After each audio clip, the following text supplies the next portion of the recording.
Delays everywhere.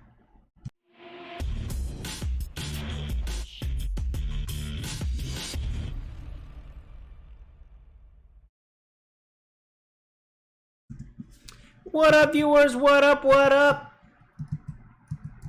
Today is Friday, January 17th, and that means it's time for a quick recap of the week in video game news. We got a lot to cover this week. Like I said, there's been a lot of delays, so let's not delay. First off, sometimes I crack myself up. First off, not the first delay that we heard about this week, but the first one I want to talk about is Cyberpunk. Cyberpunk was delayed out of April into September, until the middle of September, I believe. September 17th, could be wrong. But Cyberpunk, one of the games that most people are probably looking forward to in the first half, that is the one that was delayed. I had a small conversation with a few friends, and yeah, we were really looking forward to playing this game throughout our summer. That's usually a slow time for gaming. So the fact that it got pushed into September kind of really stinks, because that's usually when the competitive slate is denser, and so people are gonna be fighting over mindshare. Hopefully I can get through Cyberpunk before whatever comes out in October comes out, or even the next gen console. And speaking of, some people started asking questions about next gen to Cyberpunk, to CDP, and they said that they are not planning, they're not currently thinking about next gen, they're currently thinking about getting the game out. So I don't blame them for that.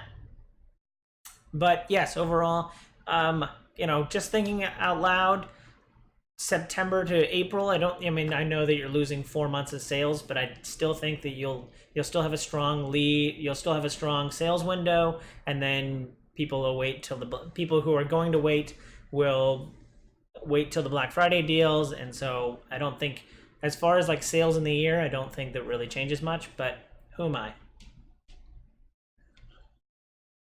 Just spitballing here. And then, speaking of the other delay, both of these Square Enix titles that we were looking forward to this year have also delayed. Final Fantasy VII Remake has slipped 1 month from March 3rd to April 10th, so about 5 weeks. And Avengers, which everybody was looking forward to in May, got slipped to September.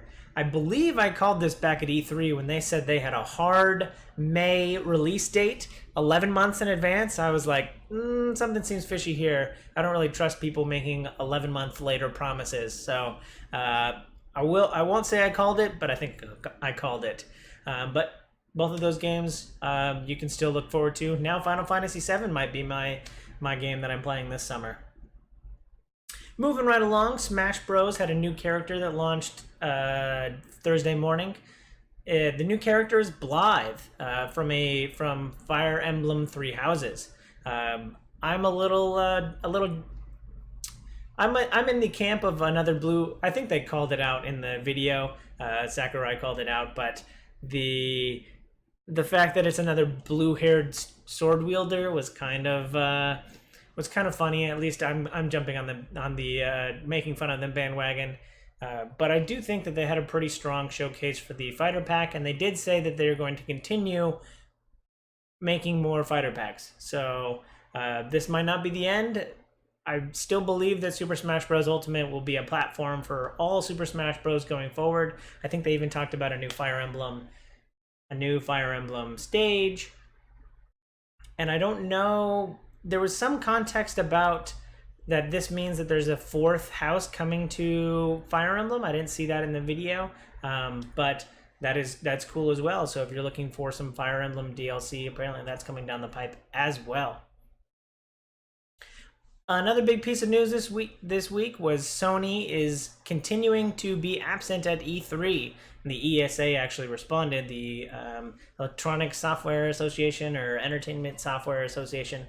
I forget what the EAC stands for. The ESA stands for. But Sony is going to continue to not be at E3.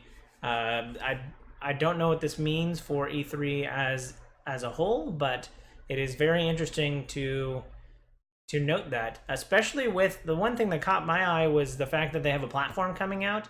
You would figure that they would want to talk about the PS5 at E3 and then all the games that are coming to it, but maybe it's not coming this holiday season, and That means they don't want to talk about it. They don't want it until they have a firm date on when it's coming out. They don't want to talk about it again. They also have their like PlayStation Directs. I forget what they're called. State of Plays. So that could also be a platform to talk about a PS5. But I would really like to see a PlayStation 5 on a big platform, on a big stage like E3. But they're deciding to skip out on it. And I think it's a bad idea, but who am I? Moving right along, Valve Index, the VR headset that Valve has been selling that I think gives you something special in the new HalfLife Alyx game. Those VR headsets are sold out globally. So I don't know how many were made. I don't know how many were sold. All I know is they were sold out. I would assume that since we've only known about them for a couple months, they couldn't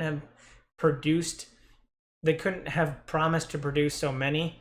I don't know if it's 1 million or less than that, but the fact that they've sold out globally means that people are at least interested. I don't know how much of that is doing with the game and or how many people just want a Valve-based VR, but they're sold out, so good on them. Google Stadia started talking about their year 2020, and the promise currently is that they're going to add 120 titles to their platform, some of which will even be exclusive.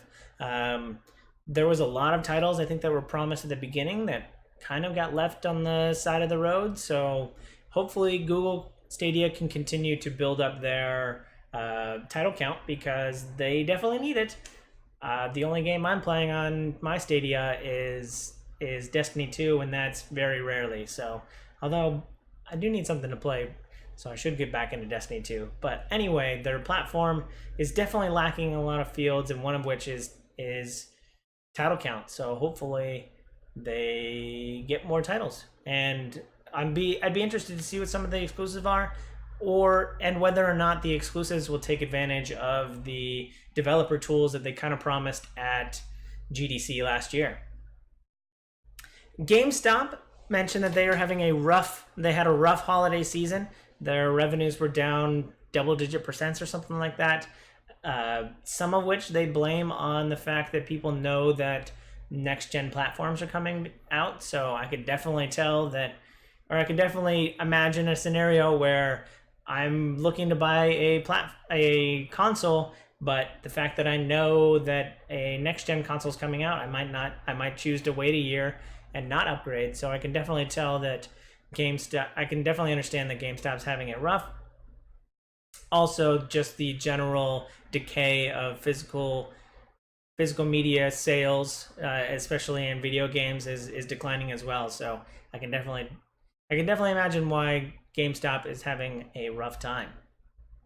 An awesome Doom Eternal trailer came out this week. It showed off like 2 or 3 minutes of gameplay. It looked really good. None of it which was focused on the multiplayer, which I'm kind of glad about. And yeah, it just really showed that the character's going back to Earth, and that it's just going to be more running and gunning and somewhat lore related to Doom Guy, which is cool. I'm speaking of titles that I'm definitely looking forward to in the first half of this year. I am looking forward to playing Doom. So there was a trailer this week, and tell me what you think and whether or not you're going to be playing Doom. Rumors and speculations around a new Switch title.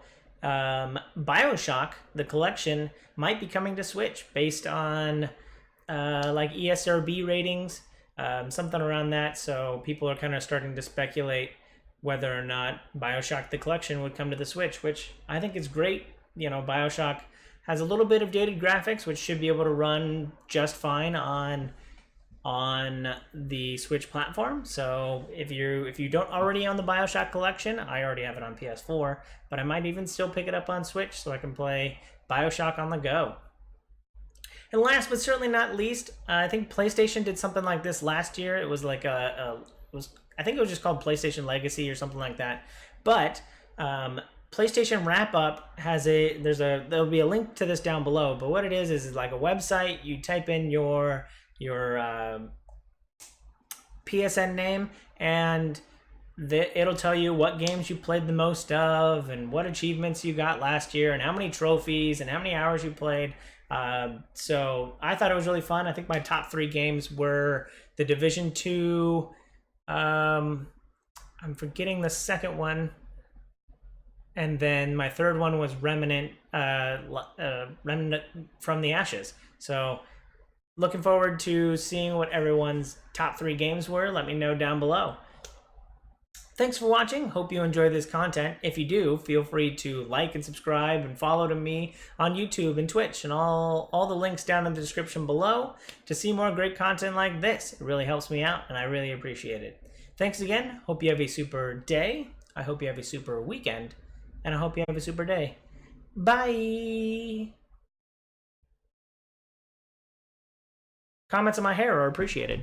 Bye!